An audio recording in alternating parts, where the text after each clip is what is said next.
Welcome to the next episode of Back to the Palace Pistons Report. And this one is the playoff series preview. Before we get into that, you guys go ahead and hit that like and subscribe button. And let's go ahead and welcome in the crew. We got a guest with us today, and that's my dog David. But let's go ahead and start it out. Go ahead and round the horn list. What's going on? Good morning, Quincy. What's up? It's good, guys. Top of the morning. It's good to get some playoff Piston basketball going today. So excited to talk about it. What we got? What up, guys? This Caddy. Looking forward to the playoff today. So like Q said, I'm ready to talk about it. Fellas, thank you for allowing me to join. My name is Dave from D Wil. Man, I'm excited. Detroit basketball is back, number one seed. Let's get into the conversation. This John go as J Riv, man. I'm happy about this Piston playoff basketball about to start today. I'm excited, man. This is about to be a good time for Piston basketball. Let's get it. What's up, everyone? Good morning. It's your boy Zach. It's game one, playoff Pistons basketball. I'm excited to get into it, so let's get into it. All right. So tonight, game one. We can watch that over there on Peacock. Let's take a quick look at the schedule. We got game two coming up on Wednesday, game three Saturday, and game four next Monday. If and we got those other couple ones on there, and that's if necessary. We'll get into that just a tad bit later. But Zach, go ahead and give us a little backstory on this playoff, on these Pistons and Magic playoff preview or history if you got some. We split the season series with these guys 2-2. So, there's no clear-cut advantage on paper versus with one team or the other. So we're going to break down how the series is going to go. So this year, like who won in a 2-for-2? Who split? What was the split? Did anybody got that? I got it right here. So we got Pistons won the first game by 19. Second game, the Pistons lost by 3 in a close game at home. The Pistons came back and beat them on March 1st on the road. They was down by a lot and came back and beat them 106-92. And then the Pistons lost at the end of the last game 123-107. So lost by 16. But that was a game they didn't care about. They already clinched the number one seed. So Yeah, that's so what matters is that And that was the game that first three. Orlando needed to get into the playoff exactly. Yep. play-in. Yep. So is this some bad blood between these guys? I'll give you a backstory real quick. So Pablo and Tobias got into it at the free throw line in one of those games. They was talking smack to each other. So I got a feeling Tobias going to have some bad blood against them, and he's played for Orlando. So I got a feeling Tobias going to come out with a vengeance for this series for sure. But yeah, some bad Right. blood. What about throughout history? Go ahead, David. Go ahead and give us some of that back history. You remember way back when? What was it? Oh three.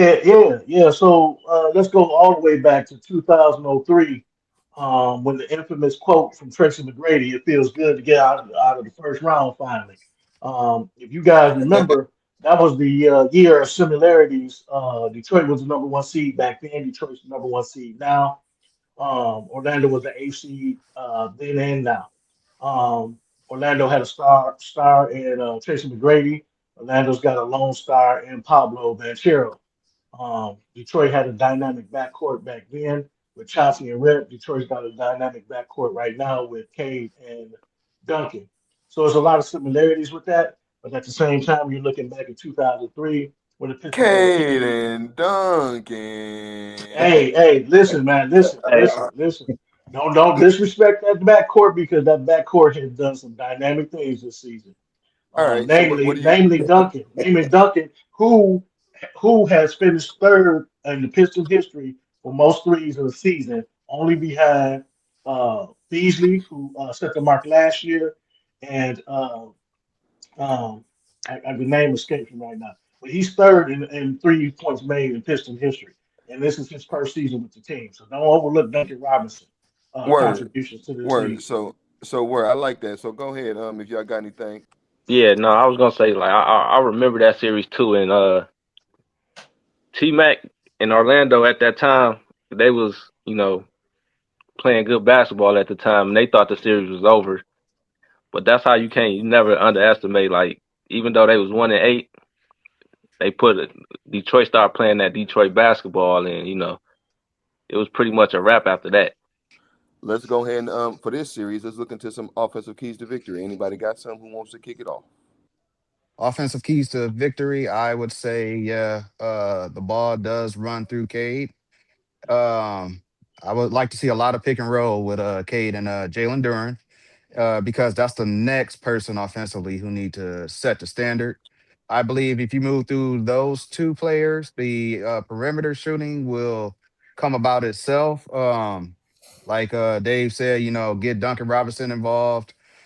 He's been here deep in playoff heat, so get him going. If you need to toss the ball into Tobias at the post, let that happen as well. But yeah, I would definitely say get those two guys going between Jalen Duran and Cade Cunningham. Let them set the standard. Let everything else fall in place. John, would you go ahead and give us some more on that pick and roll? Why don't you, please, sir?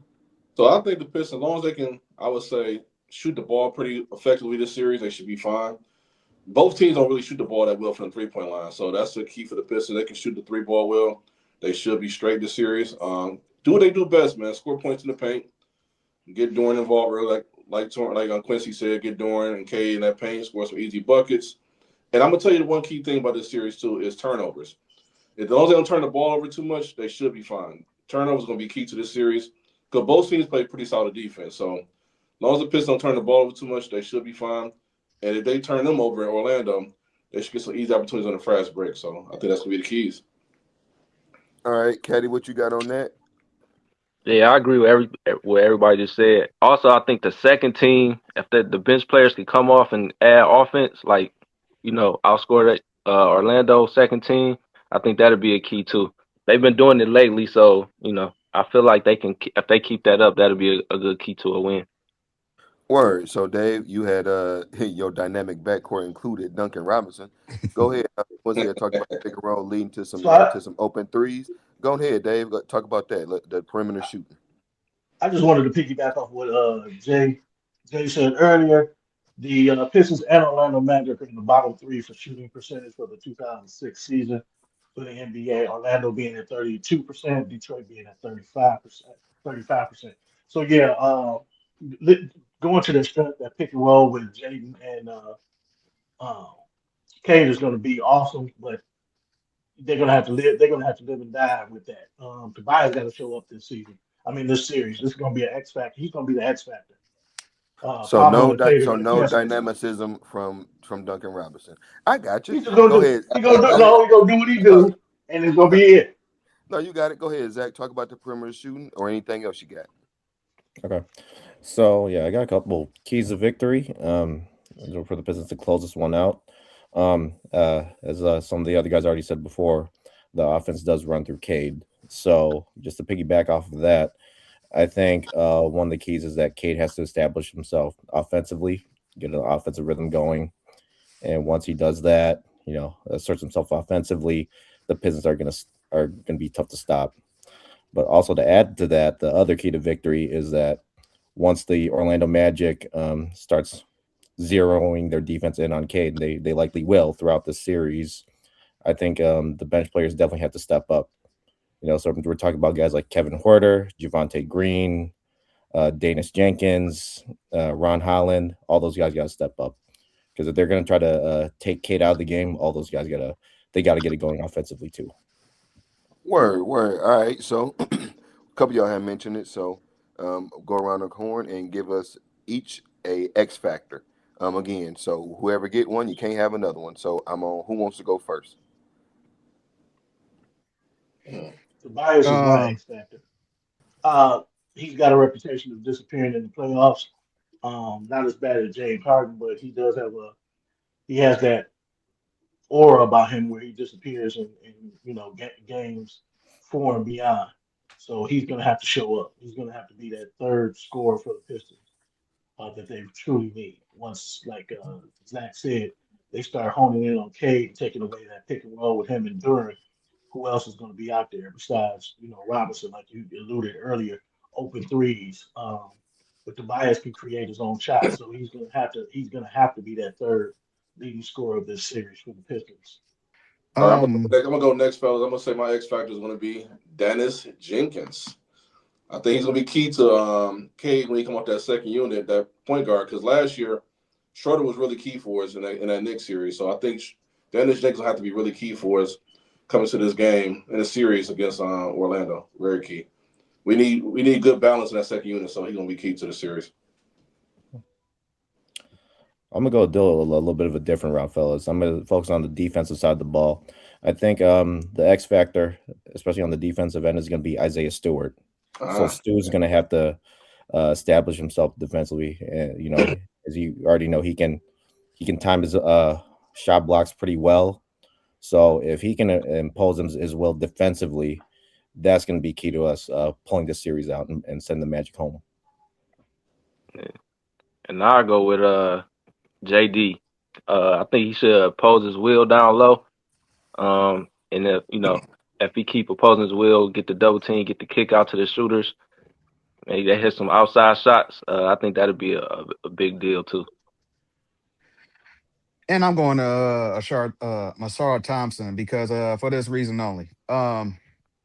Like Zach said, our identity right now is defense, and we're not the best 3 point perimeter defensive team, but when Twin is out there, he set the standard in that regard. So, I mean, if you're looking at Isaiah Stewart to do one thing defensively, Sar Thompson's going to do it the other way around. So, and he does a lot of things on the offensive end too, in terms of like transitional offense. I know he's not the best shooter. We get that.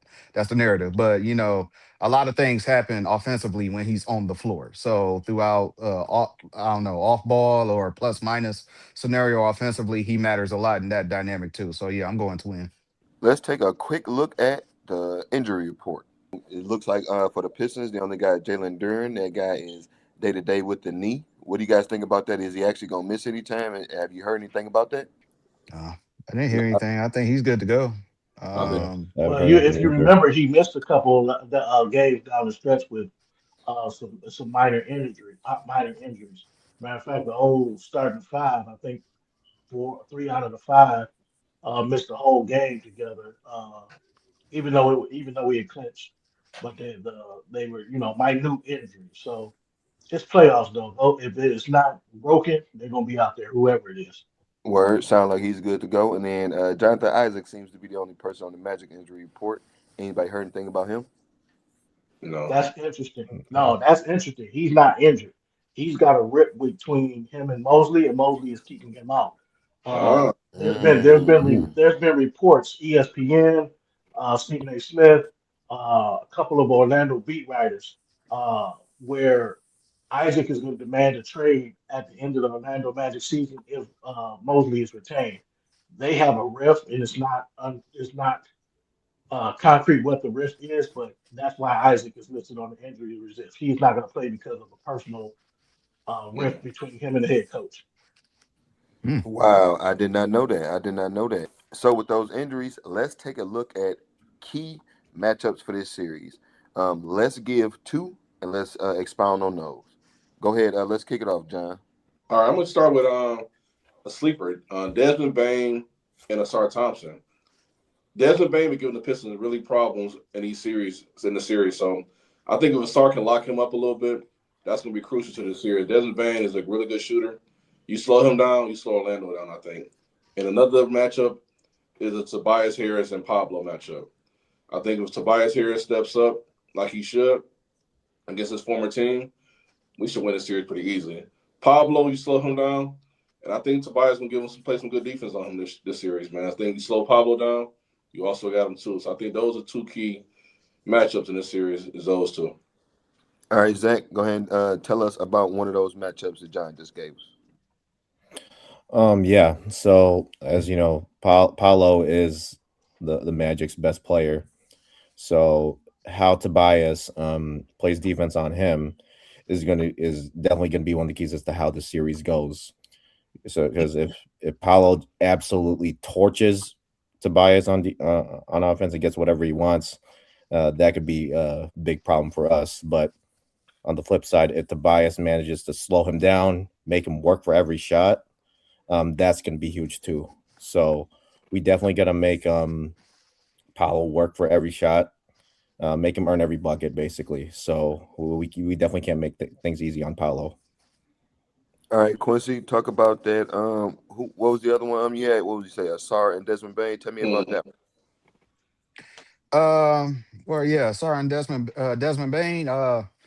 Asar got a B on his hip. I mean, follow him wherever he goes. Desmond Bain, he really likes to get going around the mid range and further out. So I think, yeah, if Twin does what he does, along with following the ball, making sure that the perimeter is on lock, I think that's I wouldn't say an easy win, but a more comfortable win for the Pistons.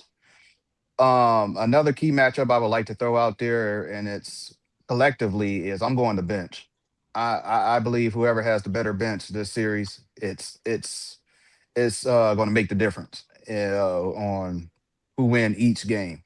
Uh, Kevin Horter, like D Will said, like if you got Duncan Robinson being an important piece that he is, Kevin Horter got to come out and match that, coming off the bench. So I'm going and then of course Isaiah Stewart, if Bankero gets All right, going. that's enough. You ain't got to know. That's enough matchups. Caddy, I mentioned the bench earlier as well. Talk about that bench matchup. Yeah, that's exactly what I was gonna say, man. Bench versus bench. If they can come in and keep up with the starters, like if the starters get going and the bench can come in and everybody can play their role, and then Dennis Jenkins can control the offense, get everybody going in the same direction. Then if they could win that bench challenge, I think that'd be a big reason for them to get the W. Word, Dave. Go ahead and close us out on this one. Tell us about that bench matchup, and if you want to, throw us a few words about that coaching matchup.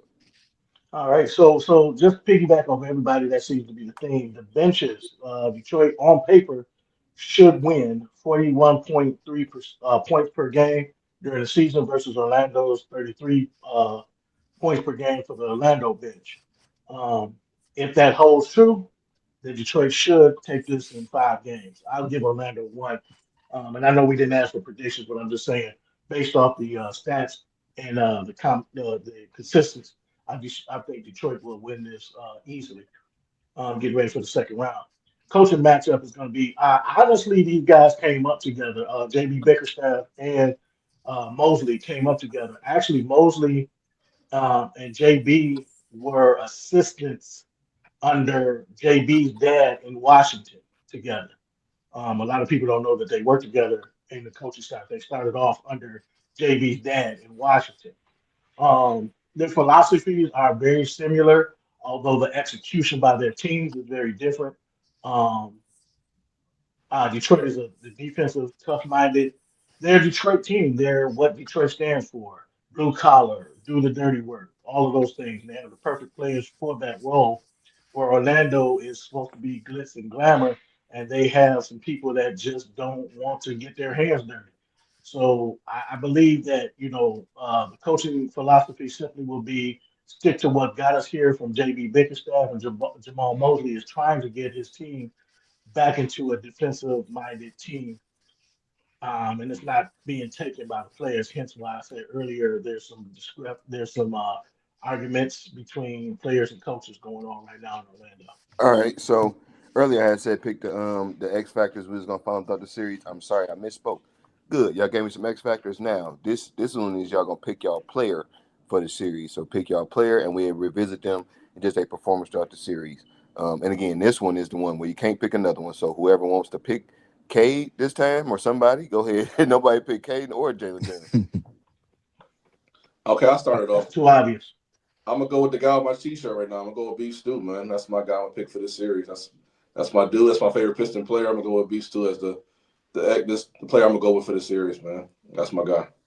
I'm gonna say mines before somebody take them. I'm going Ron Holland. And this is why, because this is his time to get his feet wet. Last year we was in the thick of the New York series, and he was kind of getting a little shaken. uh Considering this time around, going against the Orlando Magic, the eighth seed, yeah, this would be the perfect opportunity to get his playoff feet under him and moving forward to the second round. So I'm going Ron Holland. All right. I'm going next. Before someone takes mine, I'm gonna go with Kevin Horter. So yeah, I had to pick him. Hold on, hold on. I'm gonna go next, so don't nobody take mine. A bench player. No, but no, but Kevin Horter. That whole when we traded for him, I wasn't really high on him being on our team because I really didn't know the guy. But towards the end of the season, he kind of showed that he's actually a valuable rotation piece. He can shoot the ball well, he can move the ball around. So his contribution is definitely going to be key to helping us win. So the guy I'm going to watch is Kevin Horter. Yeah, and I was gonna go K if you play like the MVP, but I even go with Sar, man. If Sar can play that hassle defense, get some steals, turn it into fast breaks, then I think we got a good chance. They thrive off them steals and the fast breaks that get the team going. So if we could get that Asar, and if we could get them to score at least 10 points, get them 10 or more, then I think we'll be in good shape. I'm going to go Dennis Jenkins. Yeah. Dennis Jenkins, he has been a proven player this season. So is he going to stay that way or is he going to falter under the playoff pressure? If he does what he's done when Cade was out, again, it's just a more reason why the Pistons are going to win the series. I don't know how y'all gonna do this next segment because y'all completely disrespected Cade Cunningham and Jalen Duren, whether it be too obvious or not. But let's go ahead. It's been mentioned about the media's disrespect of these Pistons, and they don't have very much faith in them. They have very much confidence in it. So Quincy, go ahead and tell us about that. Well, Detroit versus everybody. I mean, it's one of those that they're not really supposed to be here type of things. Like how is they the first seed and we're picking them and they didn't even win a playoff series yet with this core group of players. So I mean, to a degree, it makes sense what they're talking about, but still, like the playoffs is a different story. I think they showed all season long that they build an identity, built around defense. If defense still win championships, like how can you bet against that? So to like I said, to a degree, I can see how they make sense out of they're not really the team who we expect them to be, but Detroit's going to show up and show out. Yeah, man. I don't get the disrespect, man. They said, all right, well, they're too young. We still win. Then they say, oh well, they don't have a second score. Yeah, I agree. We need another score, but we've proven that we can still win without that second score. We play that defense. Then they say, oh Somebody pull well, up Jalen Duren numbers. You said the second score. yeah. And then they say, well, when K went out, it's over. They gonna go down. They not gonna keep that one seed. What we do? Keep playing Piston basketball. Kept the one seed all year. We hear media like, oh well, they gonna be hard to beat. They beat New York easily. All this, and then as soon as the playoff comes, they like, well, I don't trust the Pistons. They even got New York over the Pistons. Like that part I don't understand, but I mean it's disrespect. So I'm just ready for them to show what they got to do in the playoffs, man. I'm just ready to prove everybody wrong. Jalen Duren as the second leading scorer on the team is 19 and a half. So safe to say he's a 20 All and right, 10 guy. all right. Maybe you're right, Deville. Maybe I do need a second score. I thought he was better than that. My bad. Go ahead, Zach. No, no, just 20.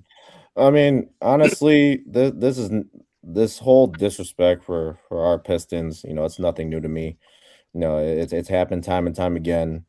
It's like no matter what the Pistons do, the media is always going to try to find a flaw. They're always going to find something to criticize about the Pistons. Just like what a couple of the other guys already said. Oh, they're too young. Oh, they don't deserve to be here.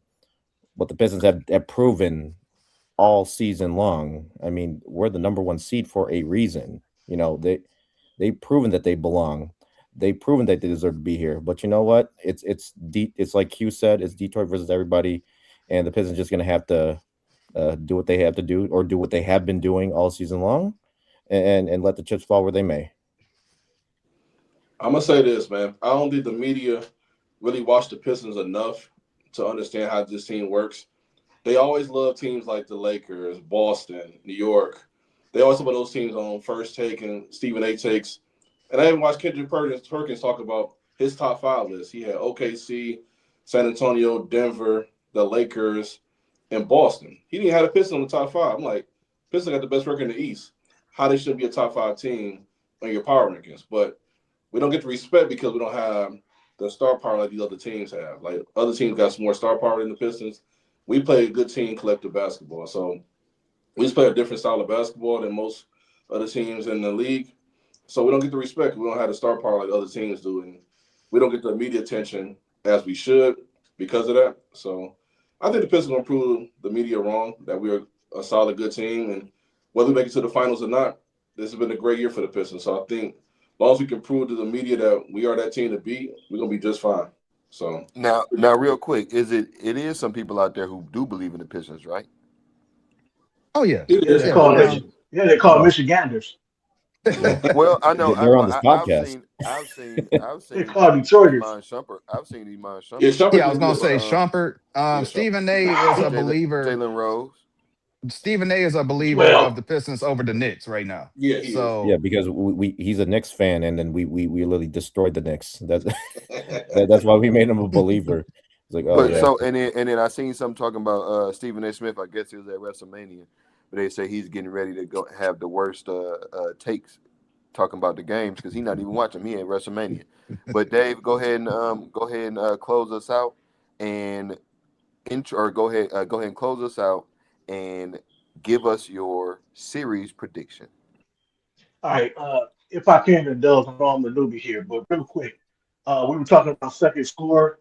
Jalen Durham, while Cade Cunningham was out, averaged 22 points, 11 rebounds, three assists, and one block per game during that time frame. During that 10 game time period where Cade was out, those were his numbers. So we're solidified in the second score. Those are legit numbers. That young man took over some of those games that needed to be.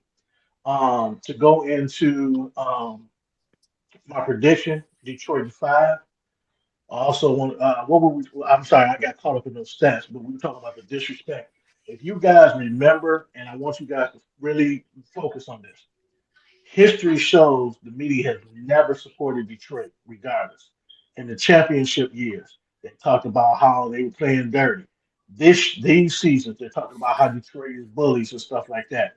They never give Detroit the credit that they deserve or they earn based on numbers because Detroit is not a glamour town.